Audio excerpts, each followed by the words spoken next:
guys. Welcome back to Fear Given and Rethemed Season 2, Episode 2. We are your hosts, Casey. And Sean, and we are back for Season 2, Episode 2. So in this episode, we will be talking about our experience with the 6-house and 3-house tour, Unmasking the Horror. Not the horror, the horror. Jeez. I realized that sounded weird. Unmasking the Horror House Tours. Yes. So the 6-house covered... Oh, I should have written that down. You should have. It's fine. So, what did it cover? So it did not cover A Quiet Place. Correct. So they always leave out one typically, since they've been doing 10 houses total for the event. So the 6-house and the 3-house rarely, if ever, I think, don't overlap. Yeah. Or they don't typically overlap. Yeah, I think I said it wrong first. Oh, okay. So the 3-house tour, what do you remember? Like, who took us through that? So the 3-house tour, we had Billy. Billy Jane. Billy Jane, I think was her name. Yep. And it was... what were the 3 houses she took us to? The museum, Deadly Exhibits.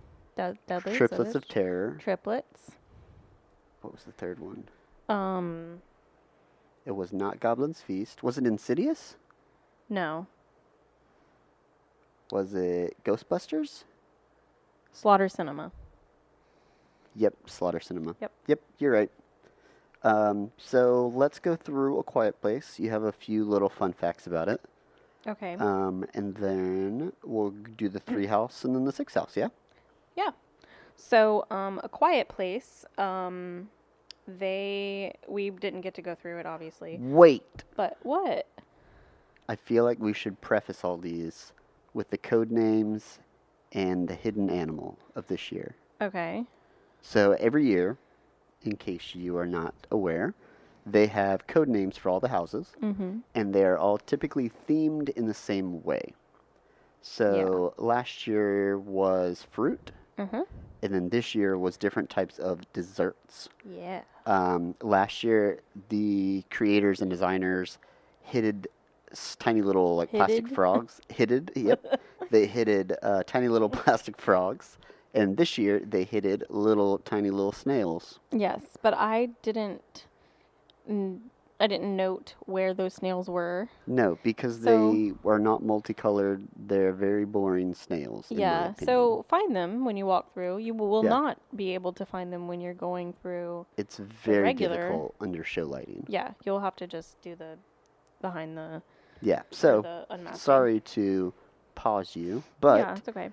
Go ahead, back into A Quiet Place. Yeah, so the dessert code name for this is cookies. Why? So, I didn't actually remember why it's cookies. I think it's because, I don't know, it's crunchy and it's loud. I don't remember. I don't either. Yeah. That sounds pretty good argument, though. And crunchy and it's loud. All right. But then there's chewy cookies that are soft and you can't hear unless you smack. Louise. What? I do like the red Chips Ahoy chewy cookies more than the blue. Ugh, no. Not chewy ones. Anyways, so my fun fact for this house is there is, and we talked about this before, obviously, but there is ASL in this house for the first time in Halloween Horror Nights history. First time. Yeah, so to all of the blind people. Jeez. I mean, golly. Do you remember what I said last episode of you're giving Helen Keller? This time you're giving Helen Keller a run for her money. Yeah, so ASL. Get your feet off of me. Sorry, I'm sweaty. ASL was definitely in the house. I did not see it very well. I'm kind of lost on me. Because you're blind. Yep. And the jar of cookies, you could see them in the shelf in the basement scene, or on the shelf in the basement scene. Yeah, So that was still cool.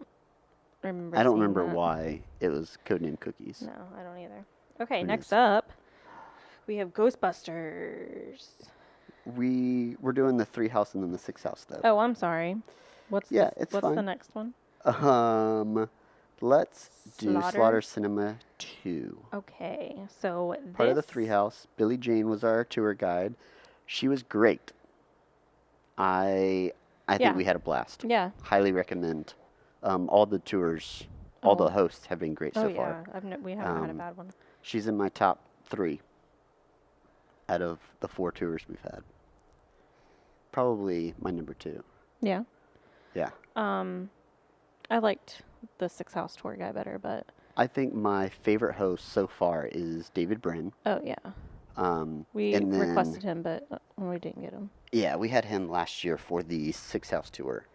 And then this year, yeah, I would say Billie Jane was my favorite tour guide this year. Yeah, I liked how she like really dove into the story. She dove into the stories. There was a lot more back and forth conversation of like trivia about the houses. It wasn't just reading out of a book or like an educational TED talk. It was interactive. Exactly. I think that's what I liked it more this year. So did you know that the house's creators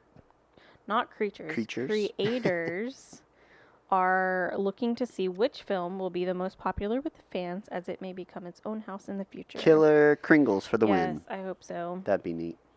That or Blood and Chum. Blood and Chum. HR Blood and Guts. Yeah, I almost said Blood and Guts. Would you like to guess what the dessert code name is? I don't have to guess. I know what it is. Well, fine. What is it? Cobbler. Why? I don't know. I think it's because... So I have a theory, and then I think I have a more official, like, thing on it. I mean, they told us, but theories. I don't remember. So I think it's one of 2 things. One, it's either because the house is all cobbled together with a bunch of different things, or 2, going back to my Killer Kringles favorite movie, it's because some elves, so when you're an elf, you get to choose your profession, I like to think.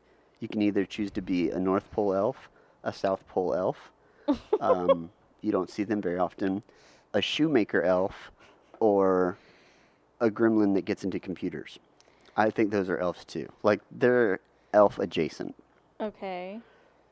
And then you also have the elves that get to go into everybody's houses in the December season to help parents. So the ones that live on shelves, the elves on shelves. Yeah. So I like to think that this house is named Cobbler because some of the elves from Killer Kringles made a union and they stopped working for Santa Claus and they are now shoemakers. Because I think that's a little more of a loose job. That's like second shift because they work at night making shoes. And people that make shoes are called cobblers. Oh, I didn't know that. Yeah, I probably should have led with that. So that's my off the wall theory. That is way off the wall. Like, you're reaching. Yeah, well, that's my story. Because I think it was a certain type of cobbler. Oh, was it a certain type of cobbler? Yeah, I think it was like a spaghetti cobbler. No, it was like peach cobbler. Well, what does peach have to do with it? You couldn't even tell me why it was named cobbler. Anyways. All right, what else? What other fun facts you got? What? Oh, that's probably my note. So in Heavy Metal Hell, there was a fan. So you know how, like, if you work at, like, Chick-fil-A or any, like, food and beverage place, when you go between back of house and, like, outside to take out trash, they have the big, like, fan. Yeah, bug fan. Yeah, to make sure that things can't come in. I don't think it's super reliable, but here and there, whatever, they sell a lot of them, and it kind of works, I guess. Yeah. So they had one of those between the bedroom scene and the hell scene, since that was a 2-room scene. Yeah, and it was supposed to help with the transition of, like, you feel like you're... Oh, like and now you're going into hell. Oh, yeah, I forgot about that. Yup, that's why I put it as a note. Really cool. What other notes you got? Elizabeth Strict was written in one of the rooms, or on one of the posters, right? Oh, yes. And there are allegations that people think that is the full name of Elsa Strict, aka the storyteller. Mm-hmm.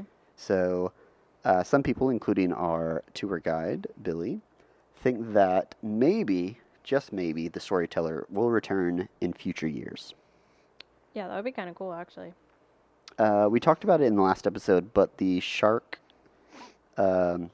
prop in Blood and Chum is not a puppet. A puppet Right. requires 2 or more different movements and requires a higher caliber of training to operate. Yeah. Any other notes from you? Nope. Well, I have one more. Okay. And it's when you go into the house, Oh, yeah. you immediately take a left-hand turn. Mm-hmm. So some people know this, some people don't. But in magic, there is considered the left-hand witchcraft, like dark arts, is typically the more satanic or just darker way of doing things. It's called the left-hand path. Yeah. There's a lot of different lore around that, where like the left hand is typically your less dominant hand. There's less people in the world that are left-handed, so it's more of a minority thing. So there's a lot wrapped into that in the culture as to why the left-hand path is a thing versus the right-hand path. But here or there, they talked about that. I thought that was really neat that they brought that up, and it wasn't something that I thought I read somewhere and never heard about again. It's Yeah, that's really cool. weird knowledge. It's very, like... It's a very creative thing to do. It is, and nobody would really even, like... No, it's not a in-your-face type of thing. It's just like a subtle nod. Right. All right. Next up, we have Museum Deadly Exhibits. Yeah. So this dessert code name was baklava. Yep. For what reason? Because it sounds like an exotic dessert. And a museum would have exotic items. Have you ever had baklava? I don't think so. Although, so there's a place Is it like a pastry? I have no idea what a baklava is. I think it is. It's a pastry of some sort. No idea. I think it's what mountains or volcanoes have on their backs. Okay, that was stupid. Baklava.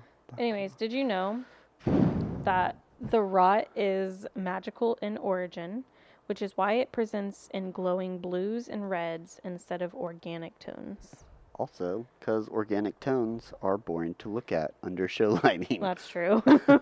So maybe it's not, super... They just chose blue and red I because think they was... just chose it because it was easy to put in lighting. But that's just my thoughts. Yeah. Also, they have the same... So the placards that have, like when you go into the museum and it's like a placard that describes what each artifact is. Yeah. That's the same placard for every single thing in the And they're house. all fuzzy. They're so you fuzzy, can't so actually you can't read the read whole them. description. Yeah. You can only make out like the top. Yeah. So they didn't have to waste time, with tons of different placards.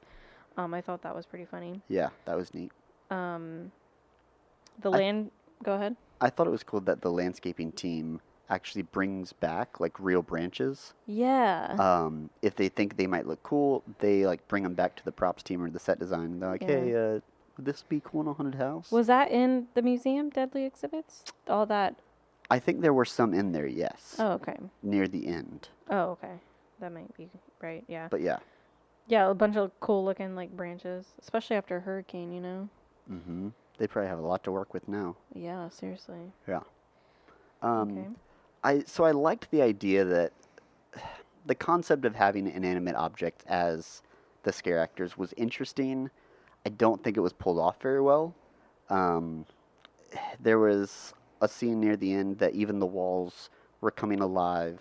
Yeah. I don't feel like the wall texture and the wall art design boded well to put an actor in there and hid them. Like if it was like a shaggy wall, it would have been a lot easier to put somebody in like a ghillie suit of the same material. That's true. Yeah. So that was kind of lost on me, and I don't think that the lighting was done super well to hide them either. So it is what it is. Yeah. And then we already talked about spray foam being used for every single thing in this house. I know. Which is becoming a pet but if peeve. you think about it, like what else could they have used? I don't know anything. They could have used duct tape. They could have I'm sure they did. I mean, you don't have to make it obvious that it's spray foam on they everything. literally did the Wendy special for everything. They did.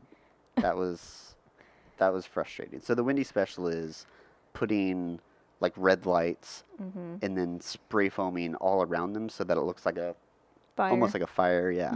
And then you can paint the spray foam black, red, combination of all of them just to make it look kind of like burning embers and then glowing lights underneath. It's really cool, but it's getting old when it's a whole house full of it. I know. Use it when it's necessary and then find other creative uses, I think. Yeah. Okay, well that's it for the 3-house tour. What? Right? No, we got Triplets of Terror. Oh, my bad. You are just speeding I'm right sorry. along. It's because A Quiet Place was, we started with that. Okay, so Triplets of Terror. Yeah. The dessert code name for this one was Fudge. Fudge. Why? Because of the cake. It was a fudge cake. I heard a different rumor that it was because it was a very heavy house. Like, there was a lot of blood and gore and just a very heavy theme. And fudge is a more dense, heavier dessert. Oh, well, that might be also true. Who knows? I like your idea, though. I just read it off of the wiki page. Well, wiki is 100% accurate 100% of the time. Fandom, the wiki fandom. Oh, wiki fandom? Whatever, anyways. The ones that fans can update? Did you know that in the laundry room, a family's dog can be seen cut in half? I did know this. And half of its body is hanging from a rope, and the other half is laying on the dryer. It is also the same dog figure, Helix, from 2019's Depths of Fear Haunted House. What? You want to know something even crazier? What? That dog is modeled like as a picture perfect as one of the set designers. Oh, that's dogs. right. That is right. So can you imagine if something happened to our dog? And we talked about this earlier. We did. If Duncan ever dies, would we get him taxidermied? And You absolutely. mean when? Unfortunately, that will happen. If Duncan dies. We don't know that he's not a magical creature. I'm going to turn him into a forever dog, like a witch. Through taxidermy. Yes. And then we'll put him on our mantle. Should we do it when he's smiling or when he's like really snarling? Because I think snarling like very aggressive, that would be a cool pose. Yeah, that would be kind of cool. Yeah. But, he would have to die doing that. No, he wouldn't. Because they just like peel the skin off. They don't freeze them. It's not like how they died. That's how they... Oh. Yeah, they only like take the skin off and put it on like a foam mold. I don't even want to talk about that. Well, I'm just saying, I think it'll be cool. One day we'll have a taxidermy Duncan. If I die first, will you taxidermy me? No, shut up. That would be really cool. So the address of this home is 3324, which... What street? Oh, I don't know. Universal Boulevard. No, it isn't. They don't live on Universal Boulevard. Whatever. 3324 33. Why is that interesting? HHN 33 2024. It's also in Soundstage 24. What? And the main date around the whole storyline is March 3rd. What? Which is 3/3. That's nuts. Yeah. Also, there's a calling card. Are you going to steal Sorry. all of my notes? Why didn't you segregate them? Because I thought we were collaborating on these notes. I didn't realize that you were going to appropriate them as your own. Don't tickle my foot. All right, what's on your calling card? So there's a calling card. It's not my calling card. It is Melody, Harmony, and Junior's. Oh, right. And it looks kind of like an M. Yes. Like if you were to do a... You know how murderers have M, their, like... Boop, 1 hop, 2 hop. But add a 3rd hop because there's 3 triplets. Yeah. A set of triplets, tripli. So there's like a hump for each of the kids. Yeah. And they're in different heights because all the kids are in different heights. Mm-hmm. Which, when you first walk in, you can actually see on the wall. They like track the kids' heights on the wall. Yeah. As they go up to their 9th birthday, and then that's when everything goes crazy. Yeah, they start killing their family. Pop trivia. What does Junior collect? Heads. Yep. Severed heads. What does Melody? What is she like? Masks. Yep. Bunny masks. Bunny masks. And Harmony?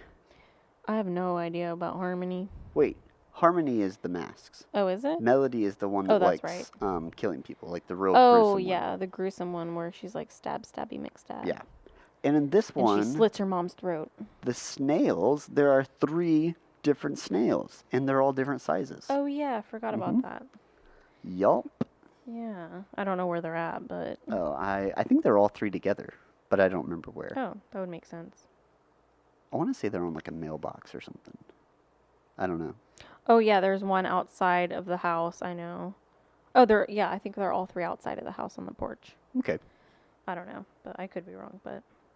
All right, so that's our 3 house tour. Yeah. So that was a really good tour. We did that on the morning of the event. The morning Thursday. of the event, so that we had time to go back to the hotel, relax a little bit. We went swimming, and then we went back for event night. Yep. So, it was a nice kind of restful day. It wasn't too bad. Yeah. The 6 house tour is always very... We didn't do anything that night other than dinner. No. Because it started at like 8. Yeah, and it we goes didn't until get out 2:30. until 2:30, yeah. Yeah. But I mean, we do get, 45 minutes for lunch. That's true. Who was our tour guide? His name was Jack. Like Jack the Clown. Yeah. He was pretty fun. Yeah, he had a cool mustache. Yeah. So first on our tour, let's do Ghostbusters. Yeah. Okay. So the dessert name for this one is s'mores. Duh. I know. It's so like, obvious. Obvious, yeah. I mean, how could they not though, right? Yeah. You would be like, if they picked something else, you'd be like, what? Why didn't you just choose s'mores? Well, I mean, they could have done like a frozen popsicle. I think it's because everybody knew this was going to be a house. This was, it's the only thing I was disappointed by that got taken out from the rumor mill leading up to the event was that Harold and Kumar didn't end up having a show. I didn't even hear anything about that, so I don't know where you're getting that from. Well, you don't listen to the same podcasts I do. Oh, that's true. And then there was a rumor very early on that Nightmare on Elm Street was going to be coming. Oh, that would Also, be cool. Did not happen, but who knows? Maybe one day. Oh well. Did you know that the ghost projection of the library ghosts was reused from the previous Ghostbusters house from Halloween Horror Nights 29? What? Yeah. That's really cool. Yeah. I forget that they had a Ghostbusters house like less than 5 years ago. I know. So they probably used a lot of. Did you know? Actually, I don't know why I'm going to make you guess. I'm not going to make you guess because you have the same notes I do. I know, but I didn't really read them. Oh, how many, roughly, 3D printed mini Stay Puft figurines are there? Oh my god. There was a lot. There was a lot, but there was almost, how many? 200? Almost 100. Oh. There might have been 200. Who knows? Yeah. But for my notes, it's almost 100. Yeah, there's a lot, and it was so cool that they're all like 3D printed, and you can if you like and like different models. If you look up close, you can definitely tell they're 3D printed. But Yeah. if you look from afar, you can't. And they tell. probably like hand painted each one of them. Oh yeah, I'm sure they did. I can't imagine they would have done 3D printing in the different colors for something that small. Yeah. Could have, but Didn't he say that we could like purchase? you can probably find the models online on like GrabCAD or stuff like that. Yeah. So some of the tech facts were when they did the brick overlay inside the like the research tunnel where all the ghosts are stored in like the glass aquariums. Yeah. So they actually used a vinyl wrap. It's just like a thick vinyl, like plastic, to give it that brick texture, and that was cool. I would have expected them to use like almost the hardboard panel that you can get from Home Depot, like we used in our haunt. Yeah, that was a really cool. Or I've never seen that. one of the Nethercraft panels. Oh yeah. But this was probably much more cost effective than probably. the Vacuform panels. Yeah, those are expensive. Yeah, they are. The proton pack effect, where the scare actor uses their proton pack and it comes off of all like the different colors. So it's spray foam on the exterior, but underneath that they actually have neon tubes, like neon light tubes, so that they can actually like light up the whole thing in like a gradual way and not just Oh. on off on off. That's really cool. Yeah, that was really neat. The shredded white fabric attached with spray glue is called flocking Oh, okay. for like that snowy effect. Yeah. Yep. Like a flocked Christmas tree. Exactly. Those are my favorite. They're so pretty. Oh, did you know that Walmart has all of their Christmas stuff up now? That's disappointing. What? Let Halloween have its time. No, November 1st is Halloween. I mean, Yes, Christmas. November 1st through October 31st is Halloween. No, I mean Christmas. That's fine, but it is not November 1st yet. No, we got like a month. But remember when they started putting out Halloween decorations Yeah, pretty that's early? fine. They should put Halloween up February 1st. What? Yeah. No. Fine, February 15th. Okay. Do you know who the scenic designer for Ghostbusters was? Dylan Colath. Dylan Colath. Also the designer for Blood Moon, Dark Offerings, and Yes, one of my favorite houses ever. was it also Goblin's Feast? I think so, yeah. Okay. That would make sense. Yep. Yep. Yeah. Amazing designer. Yes, very much so. I would love to meet him one day. That'll be cool. I would love to have his job one day. Oh, what Not about like the replacing him, but working with him. what about the Cadillac? What about it? So that's the actual Cadillac. That is one of the actual I'm Cadillacs. sorry. There That were is 25 made. Yes, 25 and they made. cut one out of the 25 in half, so now Yes. there are 24 and a half. 24 and a half. But it is a real Cadillac. It is a real Cadillac. I It meant is like, the same make and model Make and as model, the yeah. one that was actually used in the original which movies. I think was really cool that they were able to get a hold of one. Yeah, I would love to know the cost, Oh, probably a lot. just out of sheer curiosity. $2 million. Maybe. I heard, I don't know how accurate this is, but supposedly the budget for each house is $2 million. What? Yeah. That's crazy. Is that crazy high or crazy low? That's crazy high. I think it's only crazy high if it only includes the construction budget. And that was the conversation I had about this, was whether $2 million per house, if you're including the staffing costs, the art design, the IP, all of it into that $2 million, including construction and all that, then that makes sense. But if that's solely construction, that's a lot. You know what place I would love to go to? Spirit Halloween. No. I mean, yes, but no. Distortions Unlimited. No, let me freaking answer. Fright Props headquarters. No. I don't know. The Halloween Horror Nights, what do they call it? The No. morgue. Yes, the morgue. Yeah. Where they store, like, all of their stuff. props That would be really that they neat. use throughout the years. I'd love to go to like a clearance sales event there. Oh my god. That would be so cool. I don't think you'd be able to get like anything less than like $500. I don't care. I'd still buy something. Yeah. I'd go in with like $2,000 budget. Oh, would you? Okay, what's next? Next up is Insidious. Okay, so Insidious dessert code name was pudding Why? because pudding is black. Pudding is, I don't know, what's pudding? Because of the kid? I have no idea. No, I think it's either because of the kid or because it's on the dresser of the little girl's room, the nursery. Yeah, I have no idea why it's pudding. Or it's because it resembles like thick, like Insidious is a thick like house. That makes sense. I don't know. Yeah. Anyways, did you know that the runner static figure from The Last of Us house, From last year? from the previous year, yep, at Halloween Horror Nights 32, is reused for the possessed Dalton that is not looking at guests in his dorm room scene. I did not know that. The one that like twitches or like moves a little bit, Yeah. you know? Huh. Yeah, Interesting. he's the runner. So the LexJet effect that we Yeah. talked about last episode.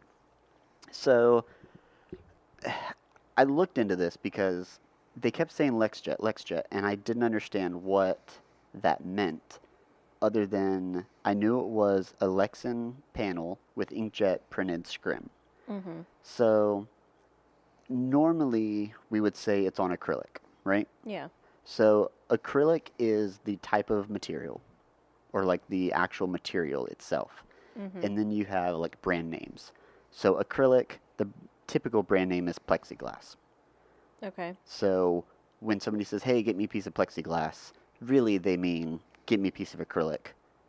And nobody normally really cares about the brand name. But, Did not know that. yep, plexiglass kind of made it as a popular thing. Interesting. So Lexan is technically not acrylic, it's polycarbonate.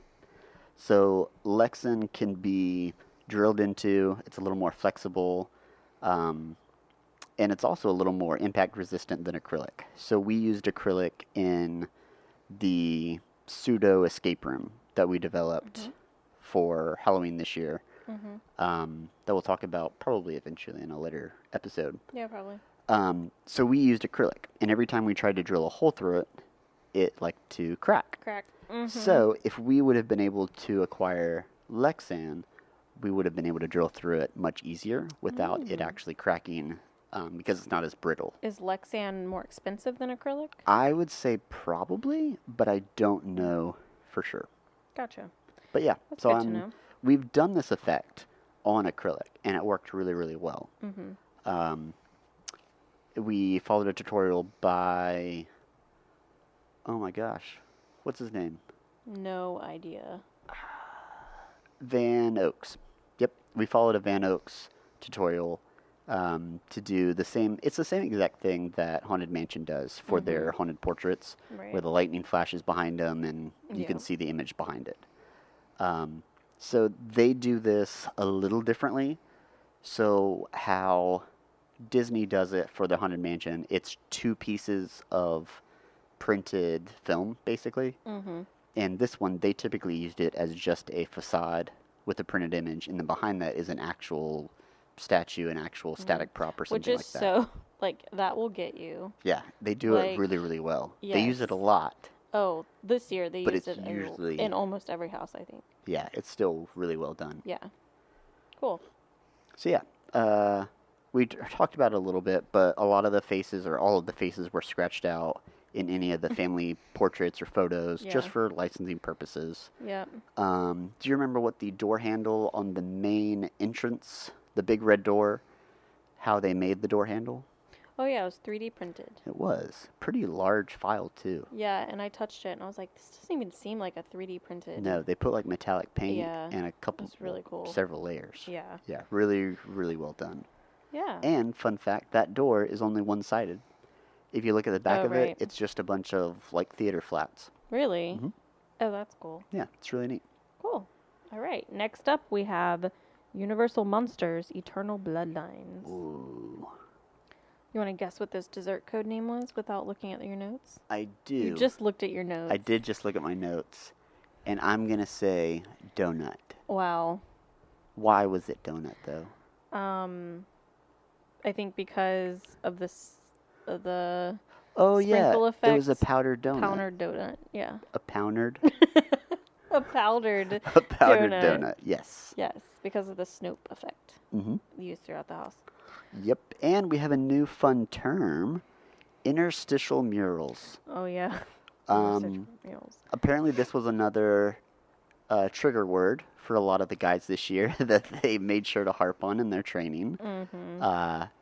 They used interstitial murals. Can't even say it. Interstitial murals to between the scenes to kind of give you the synopsis of the next scene or what was happening between scenes, so that they can continue telling the story in a quicker pace without having to invest in every single scene. You can see a picture of Saskia facing Maria, the Dracula's daughter, and maybe now she has like a stab in her side. I don't know. And then the next scene you see, oh, she has a stab in her side. This is why. That's not one of the murals, but no, that was kind of like the premise was, it's an easier way to tell a story with minimal time and cost. You skipped over my did you know fact. I know, because that's your did you know fact. Well, shush. And you already talked about this. Yeah, but what if somebody didn't listen to the other episode? Well, shame on them. What's your fun fact? So this is the very first haunted house in Halloween Horror Nights history to feature a completely all-female cast. It also features a female show director, a female composer, female lighting designer, and female makeup artist. And it is a female-focused house. That is really cool. Yeah. Yeah. I love that. That would be neat. I love that for us. Love that for us. Love that for Salem. So something I made a note of was that the exit signs throughout this house were both near the floor as well as the ceiling. And something we learned at Trans World was they've started, some districts or some communities have started requiring exit signs near the floor, because if you are in a building as it's going on fire, or as it's going on fire, as it's going up in fire, as it's going up in flames and fire, you don't typically rush to the ceiling because that's where the smoke goes and people can't float. Mm-hmm. So you crawl on all fours and you can still see the exit signs. So that's why, as the smoke fills up, you can actually see some of the exit signs that are near the ceiling. So I thought that was interesting. One of the cool effects, other than the slide rail that the she-wolf had over the dead horse, was the pneumatic lunger in Frankenstein's monster's chest, where it's like the heart is ripped out from behind. Yeah. That was really cool. Yeah, I like that. Pop trivia. What is the color of the Bride of Frankenstein's hair? Originally, and in this house. Okay, so it's red. But a lot of people think it was white because of the black and white. A lot of people think it was black and white instead of red and white. Yeah. Yeah. Sorry. Red and white. The white was not misconstrued as red, or vice versa. No, she would have black hair with a white stripe. Right. But she actually has red hair with a white stripe. Right. Yep. Okay. Yeah. That's what I meant. Yeah, we're tracking the same thing. Yeah. So yeah, that was really cool to see. You can't really tell in show lighting, but it was neat to see that behind the scenes, that they kept that, because that was actually the original actress's hair color when she was playing Bride of Frankenstein. Yeah. Really fun fact. I don't think a lot of people know that, actually. No, I didn't know that. Would you like to try to name all of the female characters again? Oh, without looking at notes. Okay, so Saskia Van Helsing. Yep, easy. Bride of Frankenstein. Okay. Oh my gosh. What was Dracula's daughter's name? Oh, Maria. Countess Maria. Countess Maria. Yep. She-Wolf.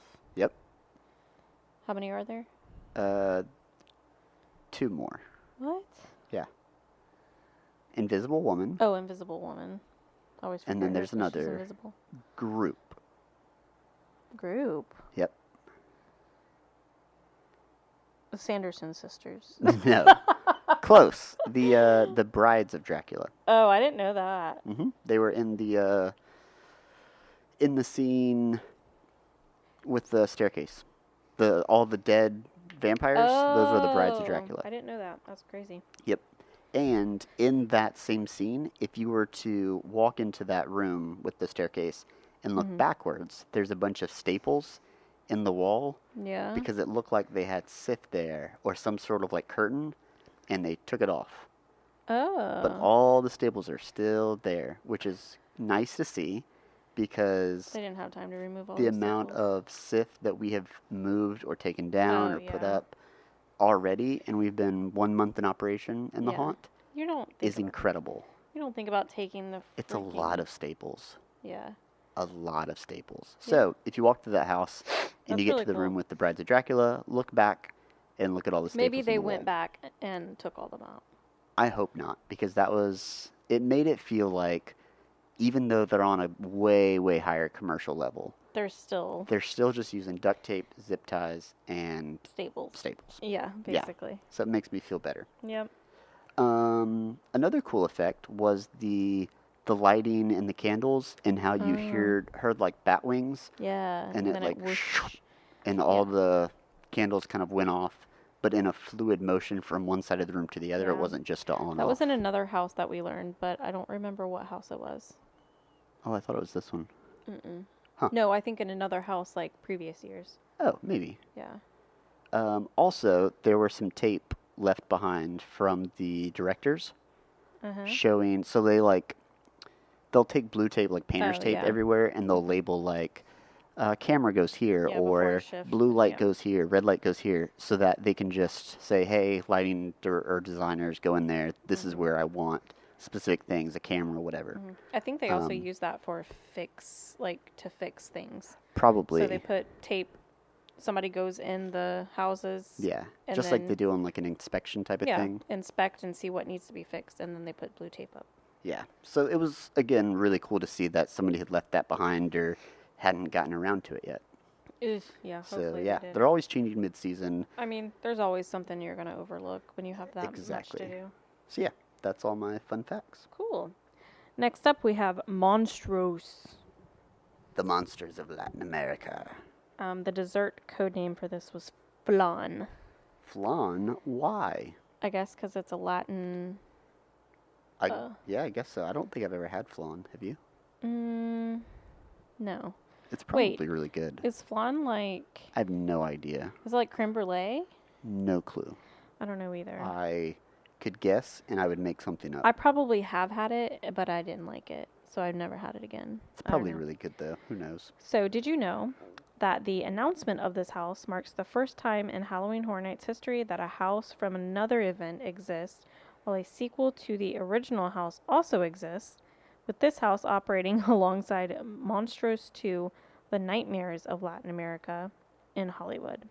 Additionally, this also marks the first time in Orlando and Hollywood both used houses based on each other's past houses, with Orlando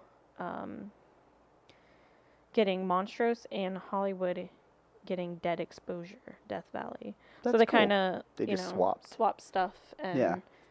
Wonder what the shipping costs were for something like that. I don't know. Or they just went with a huge truck cross country. Still, the shipping costs have got to be huge. You think all the props and stuff fit in one truck? In one truck? I highly doubt it. Well, like in one semi. 155-footer. Maybe. Who knows? Yeah. Do you remember who the senior scenic designer was? No. Manuel Cordero. No idea who that is. He's he's like on the same level as Dylan Kolath. Oh, okay. Yeah. So his name was throughout that house. I thought that was really cool that they had that Latin influence all the way from the top. And a lot of the scare actors were fluent in Spanish. Yes, that was really cool. They only had one stilt walker, and it was for a specific monster. And in order to keep that throughout the house, they had the first one as a stilt walker, and then the rest of the actors that portrayed that character were on platforms. So they still maintained that height above the guest. Yeah.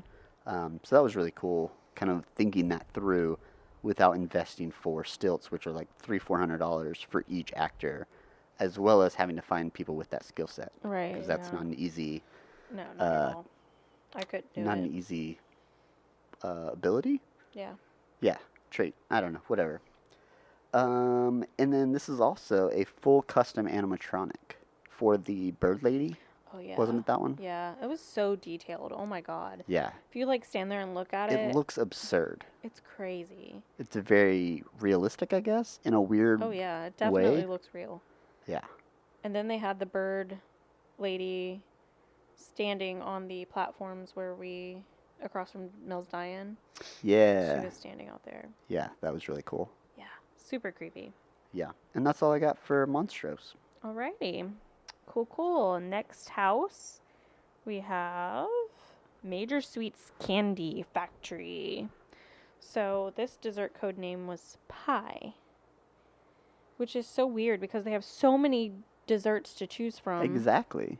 And they chose pie? Yeah, it was like apple pie. Stupid. I don't know. Dessert, why couldn't they choose a lollipop? I don't know. Because then people would know exactly. Do you think a lollipop is a dessert? Yeah? No, it's a candy. Yeah. Candy's dessert. No, I guess it's not. I mean, it is, but it isn't. It's not like a proper dessert. Whatever. So, did you know that in Major Sweet's office, a chalkboard with the New York Street layout for the Sweet Revenge Scare Zone from HHN 31 could be seen. I did know this. Yeah, because we went through the thing. Did you know that there are a few different clocks throughout the house, and they're all actually timed like consecutively to match the original scare zone. Really so cool. like HHN at that time opened at 6. So the very first scene, you're seeing things play out at about 5:50 p.m. Yeah. And then closer near the end, it's 5:55 on a time clock.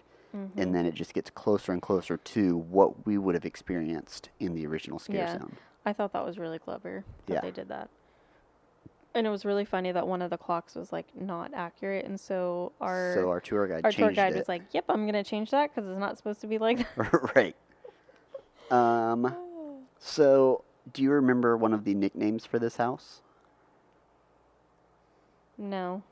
Gatatouille. Oh, that's right. Because there are 3 gats. 3 gats. Also known as guest-activated triggers. And rats. And there were a lot of rats. So Gatatouille, Ratatouille, rats, gats, all that. How many snails did this house have? I didn't know this. 2 snails? Yes, and I think A snail for each? I think when they first developed this house, there was only 1 snail. Because a lot of people reported in the early tours that there was only 1. Oh. But it seems like they added a second one so that there was one for major suites and mistreats. Interesting. Yep. Did not know that. And then my last fun fact, which you might not find interesting at all, but we talked about Lexan versus acrylic or polycarbonate versus acrylic. So one of the mannequins, the one that's like being drowned in water through like the tube in his mouth, that mannequin is made entirely out of acrylic so that it's fully water resistant. They can keep pumping water on it and they don't have to worry about mold or whatever. Yeah. So yeah. Is it just like painted acrylic or is it like... It's probably a mixture of like acrylic and maybe like a silicone. Base, yeah. Like a base or whatever. But either way, it's not like a foam base like a typical it's a really static cool prop would be. Yeah. It's a really cool mannequin. Yeah. All right, cool. All right. What's next? Next is Goblin's Feast. Goblin's Feast. No, I'm just kidding. I'm really proud of us. We went almost 2 hours of recording without making a goblin joke. That's funny. Well done. So the dessert code name for this one is Sundae. And you can actually see a disgusting looking, grotesque, like, goblin sundae on the bar. Yeah, it's gnarly. In the first room. It's gross. I mean, Who it's was good the for scenic them. designer? Huh? Who was the scenic designer? We already talked about it. Dylan Kolath. I just wanted to bring him up again. Yeah. So, fun fact, did you know that the giant hand that's in one of the rooms is actually King Kong's hand from the 2022 Summer Tribute Store that was repurposed to be a giant's hand? I did know that, and I will raise you one more fun fact about it, that it was on a cart. Oh, it was. And it was supposed to wheel towards you, and it did not. No. When we passed. It was just there. It was just static. Yeah. But still really cool. Did you know that this was the very first pitch that current senior show director Charles Gray pitched over 10 years ago? Yeah, which is crazy because they have all these ideas and then you go back 10 years and you're like, hey, what about this idea? Right. And now it's, you've proven yourself, so now it's a good idea. Yeah. Yeah. That's really awesome. Cool. Never let go of your first dream. No. Like so one day we're going to do a full dollhouse haunt as a theme. I really want to do that. Yes, me too. But I want like the dolls to move, like run across the room like Chucky. That would be like so at weird. people. That would be creepy. That would be awesome if we could pull it off. Yeah. What else you got for this one? Nothing. What? What you got? So there was a few new scares. There was a ping pong scare. Oh yeah. Which all that really means is there's multiple actors on different sides of you, so it's you are the ping pong between them, and they're just kind of scaring you to the next person. Right. There's the Russian doll scare that they did in, not Blood Moon Dark Offerings, Darkest Steel. Oh, where they have like them sitting in a... It's like, it's a giant figure, and then they come running out. Oh, yeah. Like a nesting, Russian nesting doll. Right, okay. Yeah. Which, fun fact, Distortions Unlimited does something similar, and it's called, what is it is it an actormatronic? No, that's Gorgalore. Shocktronic. Never heard of it. I think it's a Shocktronic is what they call them. Oh. Don't quote me on that, but they've got a special term for like an actor that pops out as part of what looks like to be an animatronic. Yeah. So yeah. Did you notice any of the exit signs? No, I didn't. So most of them in this house were green instead of red. Why? My guess is because green went with the environment as goblins way more. Or maybe there was so much blood that red was just like too overused. Maybe. But yeah, I thought that was cool that I don't know what the difference in like regulations are between a red exit sign versus a green, or if there is any. I don't think so. I think it's difference just in correlation. There might be, but I think it's just two colors that you can use. Yeah, who knows? I've never seen like a pink exit sign or a yellow exit sign. Right. Or a blue exit sign. Yeah, I don't know. Exactly. How many masks are used each event or each year's event? Do you remember this? I mean, I'm looking at the notes. Well, fine. So each year, But I didn't know crazy. this. So each actor gets their own mask, like the ones that have a mask. Yes. They each get their own mask for the season. Correct. Like they're not changing, be like, oh, let me pick up mask 238 and tomorrow I get a different one. Yeah. No.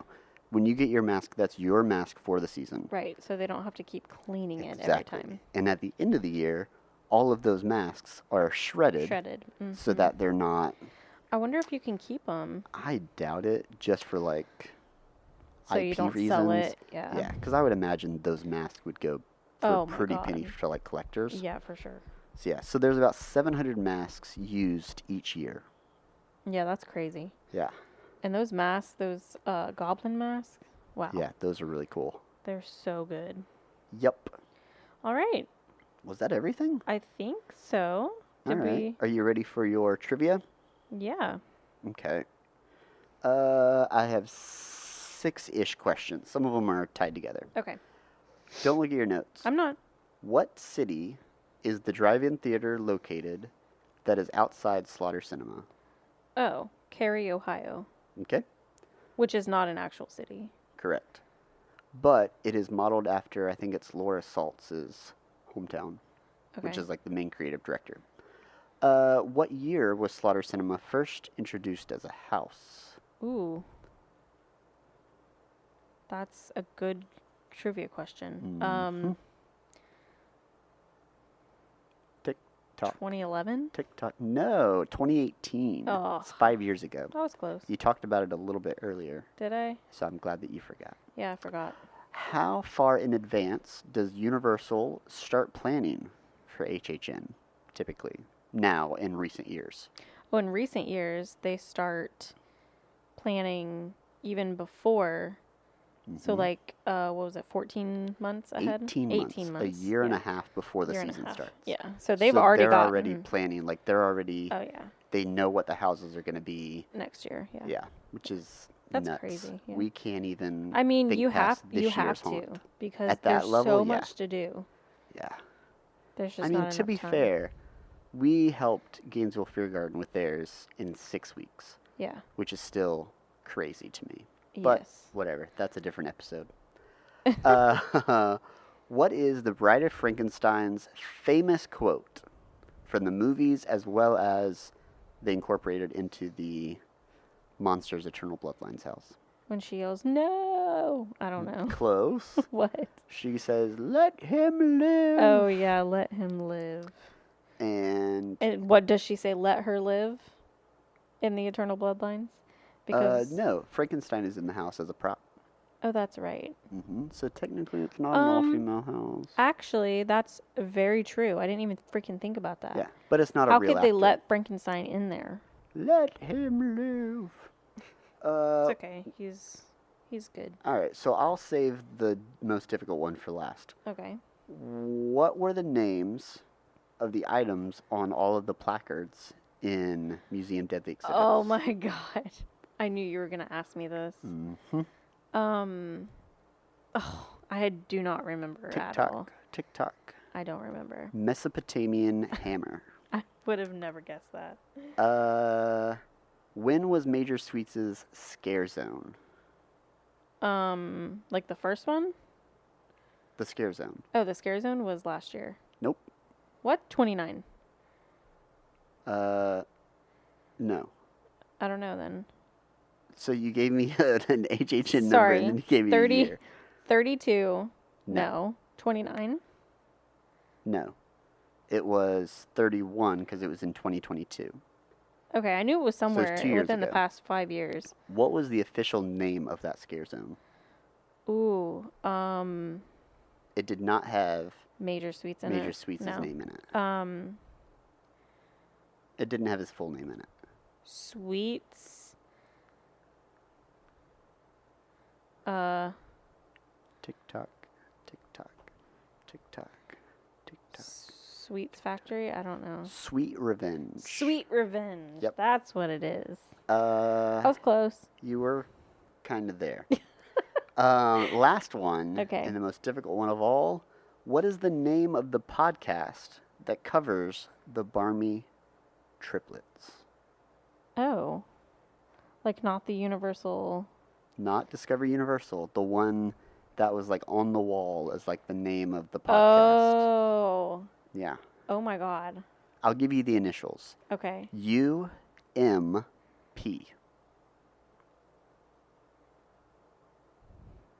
Oh my Yeah. gosh. I had to relook this one up. Something Murder Podcast? Nope. What? Nope. I don't remember. Urban Myths Podcast. Oh, that makes sense. Mm-hmm. Is that a real podcast? Probably not. I don't know. That'd be cool though. And that's all my questions. That's all your questions? Yep. Man, I like trivia questions. Well, too bad. That's all I got. All right, cool. All right, well, good timing though. That was about an hour. Yeah. So, yep, we talked about all of our notes from not behind the screens. It's Unmasking called the Horror. Unmasking the Horror. And yeah, that's about it for Halloween Horror Nights. That's a lot. It's always a lot to do these. But this is one of my favorite episodes to record. Yeah. And I hope people actually listen to them. And if you haven't gone or you're not going to go, but yeah. Do you want to wrap up with some of major life updates? What's going on in our modern witchcraft world? sure. Other than I'm pregnant. You're pregnant. Big thing. Yeah, I'm due at the end. Well, technically I'm due on January 4th, but I think she will make her arrival probably around Christmas time. Yeah. So she's going to be a Christmas baby. Yeah. So we're going to do half birthdays Yeah. so that she gets it every 6 months.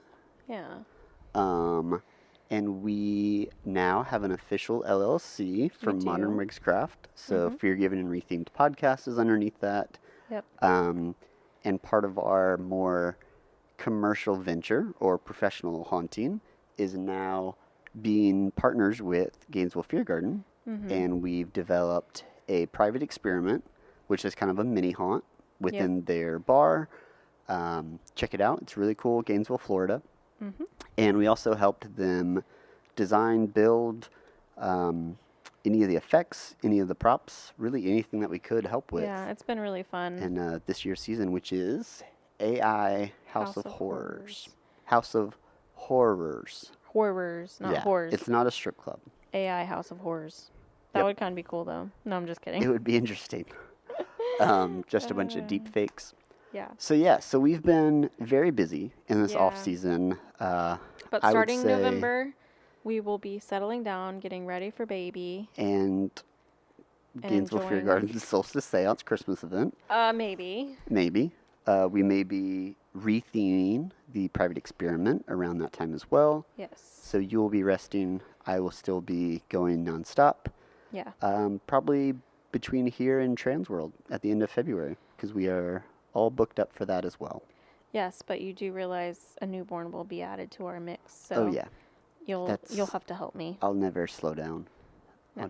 We'll just add that on. You help me. Yep. We're a team now. Always. Yep. You act like we weren't a team before. I'm just saying. How do you think this baby got here? Science. A doctor. You're right. Yeah. All right. So yeah, that's right at an hour. We put that up real good. We put Your that hair up? looks What? absurd. It looks like Elvis just in front of your headphones. It's My hair wild. recently has been very curly. So, yeah, thanks for sticking with us. Thank This you, was a guys. fun start back to the season. Yep. Again, I'm shocked we made it to season 2. It's really difficult to get back into podcasting when you've taken several months off. Yeah, but we really wanted to keep going because there are so many projects that we start and end up not finishing, and we bought all the tech for it, and it's just we actually like doing it, and we're actually going to certain haunts and stuff like that. So, but this season might be a little bit different. We will probably talk more about like how do you partner with haunts? How do you do things on a more professional level? Yeah. So once we've got a few more haunted attractions that we'll review this season, and when we do that, I want to focus in on a little more of the tech. Yeah, like and I want to be able to give like where you can buy that tech from. How much does it cost? Is it difficult to set up? Like some things like that we can garner. Yeah. Things we've learned at Transworld. We are really hoping to have special guests on the podcast, so it's not just us two talking. Right. We're hoping to have some episodes with Gainesville Fear Garden so that Ken and Katie can be on here and give their input because they are a blast to listen to. Yes. And have way more opinions on things than we do. That's true. And I think they overall definitely have podcast voices. They do. We don't have podcast voices, but they do. No. I mean, we do have podcast voices, technically. I mean, but we don't have good ones. Everybody has a podcast voice. Yeah. They're they sound like they're made for podcasts. Right, or the radio. Or yeah. But All right.